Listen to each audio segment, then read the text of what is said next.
us to detail these flights are taking off for obvious reasons. The Iranians have shown that not going to hesitate to target civilians in the region, which is safety and security reasons. We're not going to be broadcasting when flights full of obviously. Danny.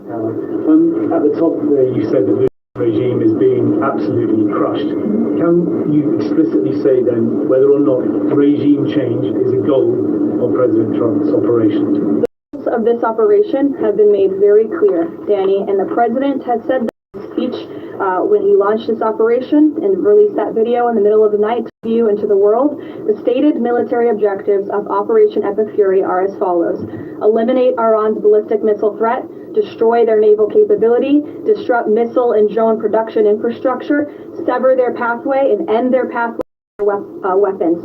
And I can report, as you all saw from the Pentagon today, far this operation has been remarkably successful. Again, we're moving towards complete and total control of Iranian airspace.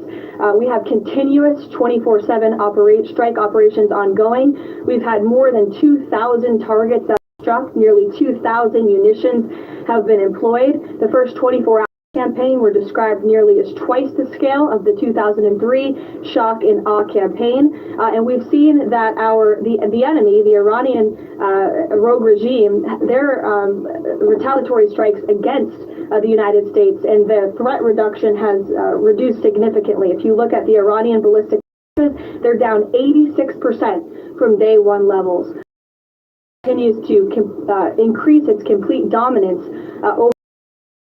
They are weakening day by day. Regime change is not a phrase that you would want to use. Again, Operation Epic Fury, I just detailed the goals and objectives of this very quickly. But obviously, as the president has said numerous times, do we want to see Iran being led by a rogue terrorist regime? No, of course not. The United States of America is taking out a terrorist is a good day for our country and a good day for people. So, given that point that you just make about the United States seeing the government overthrown, certainly President Trump has talked about wanting to see Iranians overthrow the government. Has the president considered at all kind of how he views a U.S. role, if any, in Iran post-conflict? I think it's something the president is actively and discussing with his advisors and his national security team. But again, the focus, minute by minute, hour by hour, day by day, is on ensuring quick and effective success of Operation Epic Fury. Sure, go ahead. I want to ask you about the U.S. munitions stockpile. I don't even know who's speaking because I wasn't looking at you. You can ask the question now. I want to ask you about the U.S. munitions stockpile. President Trump talked to the social on Monday that the U.S. still has a good supply of weapons, but that we're not where we need to be. What does he mean by that? And does Trump then want to ask on Congress to pass a supplemental to increase funding missile interceptor systems like the ones being used to defend U.S. bases in the Iranian missiles? I don't have any updates for you on congressional president. As you know, under this president, we have significantly increased our defense budget, which is a good for the United States, for our national security, and for protecting our homeland. With respect to munitions, ammunition, weapon stockpiles, the United States of America has more than to not only successfully execute Operation Epic Fury, and we have weapon stockpiles in places that many people in this world. However, the president in that post was pointing out that unfortunately, we had a very stupid and incompetent leader in this White House for 4 years who gave away many of our best weapons for nothing, for free, to another country very far away by the name of Ukraine. The president was pointing out how that was an unwise decision, but nevertheless, don't doubt of the American military. And I will also add, President Trump has rightfully been calling on defense contractors in this country to rapidly and aggressively produce weapons because they are the best in the world, and the president always get things done as quickly as possible, and so he's been quite vocal in his efforts to speed up our defense industry to protect our homeland. Go ahead. Caroline, could you tell us about the president's current thinking about ground troops and whether they could be used, if they were to be sent into Iran, what would they be used for? Well, they're not part of the operation at this time, but I certainly will never take away military options of the President of the United States or the Commander-in-Chief, and he wisely does not do that. I know there's many leaders in the past who like to take options off of the table without having a full understanding of how things could develop. So again, it's not part of the current plan, but I'm not going to remove an option for the president that is on the table. Sean. Did airstrike at Girls Elementary School and kill 175 people? Sean, and the Department of War is investigating this matter, and I would just tell you very strongly, the United States of America does not target civilians, unlike the rogue Iranian regime that targets civilians, that kills children, that has killed thousands of people in the past several weeks, and uses propaganda. Many people in this room have fallen for that propaganda, so I would caution a finger at the United States of America when it comes to targeting civilians, because that's not something that these armed forces do. Reagan. Thanks, Caroline. Prior to the Iran conflict, the SAVE Act was really the focus of the news cycle. Is the SAVE Act still a priority for the administration? Absolutely. Could you just provide an update on the administration's talks to get the SAVE Act through? SAVE Act is absolutely still a priority for this president and the administration. The focus, of course, of much of the president's time right now is on ensuring the success of Operation Epic Fury, but the president can walk and shoot at the same time, and he's very much continuing to focus on the issues that matter here at American people, including the passage of the SAVE Act, including on bringing down the cost of living, which is why you'll see the president in about an hour and a half at the Ratepayer Protection Pledge Roundtable, where he will be sitting with big tech companies, with AI companies who are building in communities across the country and have pledged to pick up the cost of the electricity tab in these small towns and communities across the country, which is a great thing for American consumers. So you'll be hearing from the president directly on this very important domestic agenda item later this afternoon. And it's something that he mentioned in his State of the Union address, so check it off the promise made and kept by this president. Sure, go ahead. Caroline, I just wanted to get back to Danny's question. So those four objectives that you read out do not explicitly include regime change. Those objectives were achieved and the Islamic Republic still exists. Would that be an acceptable outcome? It's a hypothetical question. Go and engage in. Again, right now, the president and the commander-in-chief are focused on success of Operation Epic Fury, which we are already doing so in a very tremendous and impressionable way. Stephen. Thank you, Caroline. Two questions. The Trump administration reportedly is considering arming Kurdish in the hopes of inspiring a popular uprising in Iran. Comment on the fact that the president has held many calls with partners, allies, leaders in the region, in the Middle East. He did speak to Kurdish leaders to our base that we have in northern Iraq, but as reports suggesting that the president has agreed to any such plan is completely false and should not be written. President Trump was saying yesterday that he's okay with someone from within taking over in Iran. He Venezuela he saw as a successful model where Delcy Rodriguez took a relationship. Iran's President Pezeshkian, he took 2024 as a relative reformer. He's part of the three-man council now replacing the supreme leader. Does President Trump see him as a potential successor who is more pliable? Again, that's another hypothetical, and I haven't spoken to the president about this specific individual, so I don't want to get ahead of him on any assessments that should be made. Thank you. Yesterday, the president acknowledged that oil prices will be a bit high.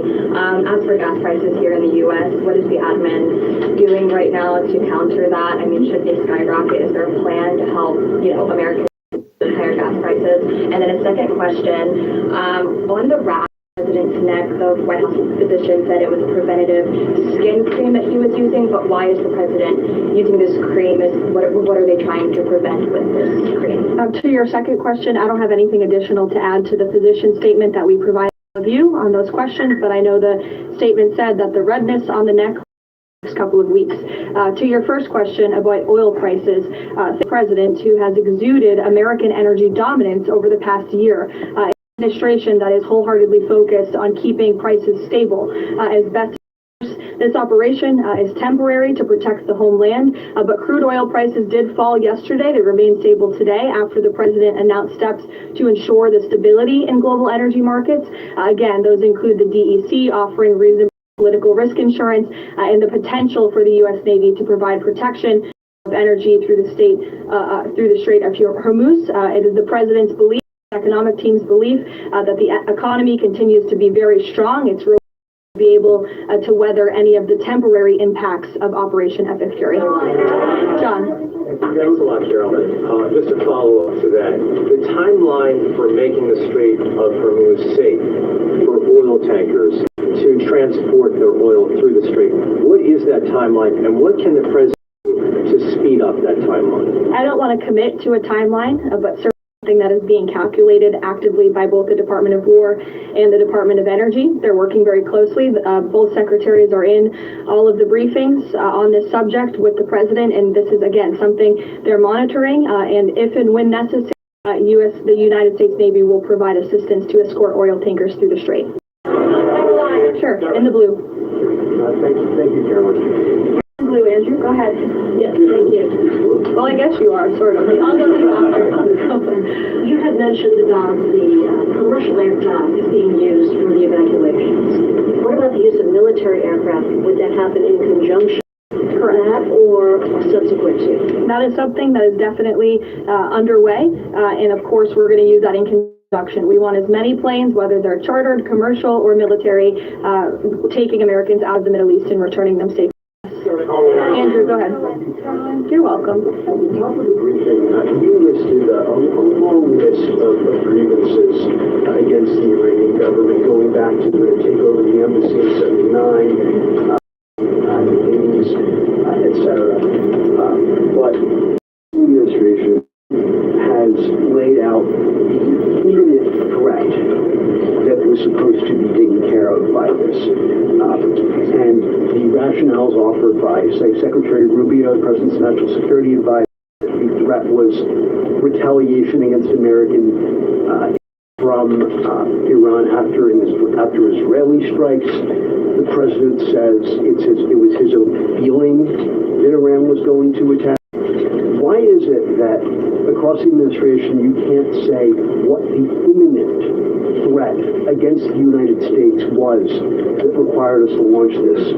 And also, Prime Minister Starmer told that his reason that he didn't allow the use of British bases was that not satisfied that there was a lawful basis and a viable thought-through plan.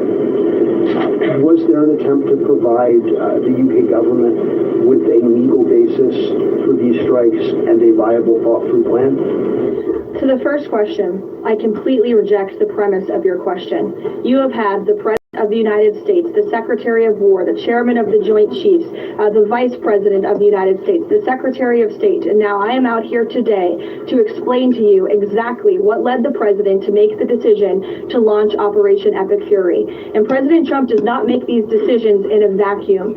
This decision to launch this operation was based on a cumulative effect of various direct posed to the United States of America, and the President's feeling based on fact that Iran does pose an imminent and direct threat to the United States of America, based on the fact that they are the world's leading state sponsor of terrorism, based on the fact that they were rapidly and aggressively building up their ballistic missile program to give themselves immunity with alongside their Navy so that inside their country they could continue to create nuclear weapons and nuclear bombs, which would of course pose a risk to Americans in the region and even Americans one day here at home. And then another point on this is the President found that through these extensive, exhaustive, failed negotiations with Iran, that they were hell-bent on death and destruction. So again, the President was not going to be just another president on a very long list who sat back and stood by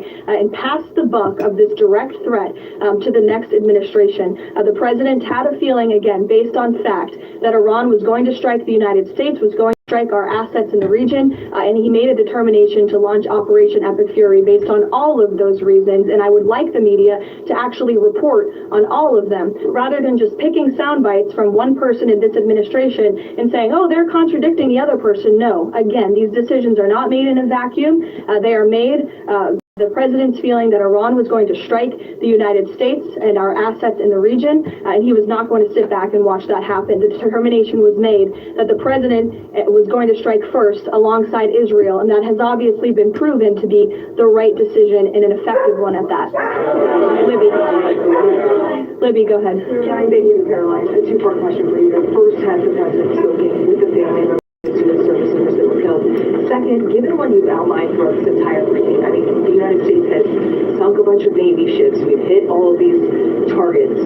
What can Americans expect the goal to be moving forward now that the U.S. has accomplished all of this? What is victory, given we've even taken out Iran's supreme leader? That was a goal. Again, victory will be determined by the commander-in-chief once the goals and the objectives that we have out are fully realized. Again, we just in the next few hours will be achieving that dominance over the skies, which means the United States military will be raining missiles and weapons down on Iran to hit these specific targets that have been identified as crucial to take out by the Department of War. John. Thank you much, Caroline. Has the U.S. posture changed in regard to a nuclear North Korea, given the latest strikes on Iran and the fact that the stated goal is to make sure that Iran is not a nuclear country?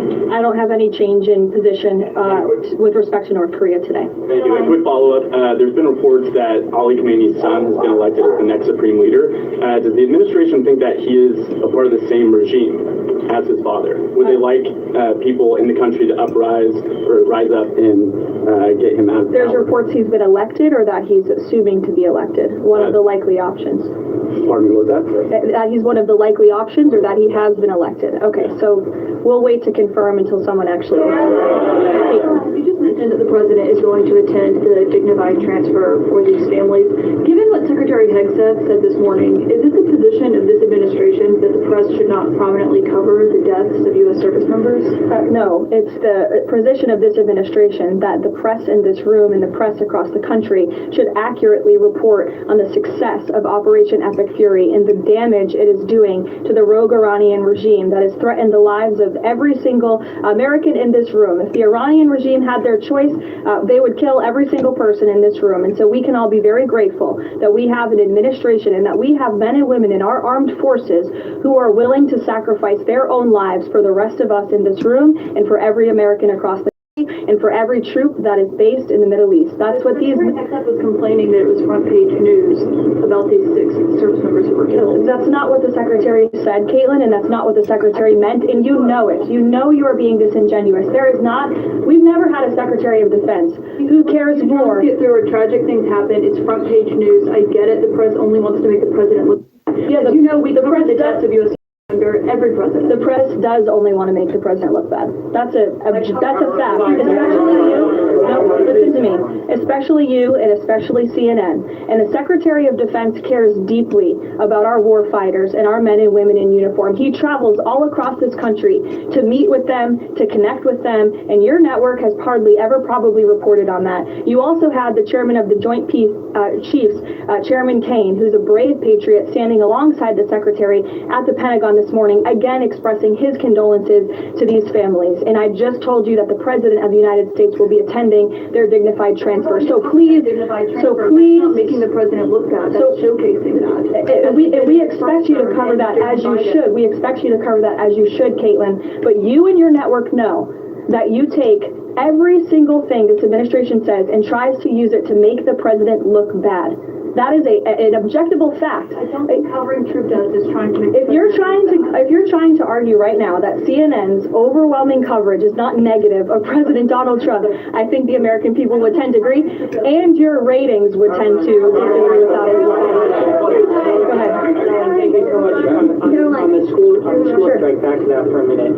I understand that the U.S. does not target civilian infrastructure. That's what you said. Can you say that there's any evidence right now that it was not a U.S. strike? And then also, you didn't mention Israel in that. Is there any assessment about Israel's potential likely role in that, if at all? Again, the Department of War is currently investigating this matter, but again, I will reaffirm that the Department of War and the United States Armed Forces do not target civilians, as does the Iranian regime, who kill and execute their own people. Christian. Two separate issues, Caroline. First, what can you tell us about the military operation in Ecuador? And then secondly, is the president considering invoking the Defense Production Act to boost munition stockpiles while we are in this conflict? It's not something I've heard the president consider, but as you know, the president has been in pretty direct correspondence and public correspondence with defense contractors, asking them to aggressively speed up their manufacturing of American-made weapons, which again are the best in the world. With respect to Ecuador, I would point you back to the statement released by the U.S. Southern Command. On March 3rd, Ecuadorian and U.S. military forces launched operations against designated terrorist organizations. These operations are a powerful example of the commitment of partners in Latin America and the Caribbean to combat the scourge of narco-terrorism. And together, we are taking decisive action to confront narco-terrorists who have long inflicted terror, violence, and corruption on citizens throughout the hemisphere. And with on that, I would also add that this weekend, I'm pleased to announce, the president will welcome the heads of state from 12 nations across our Western Hemisphere in Miami, Florida on Saturday. The point of this newfound Latin America Summit is to promote freedom, security, and prosperity in our region. The following countries will be in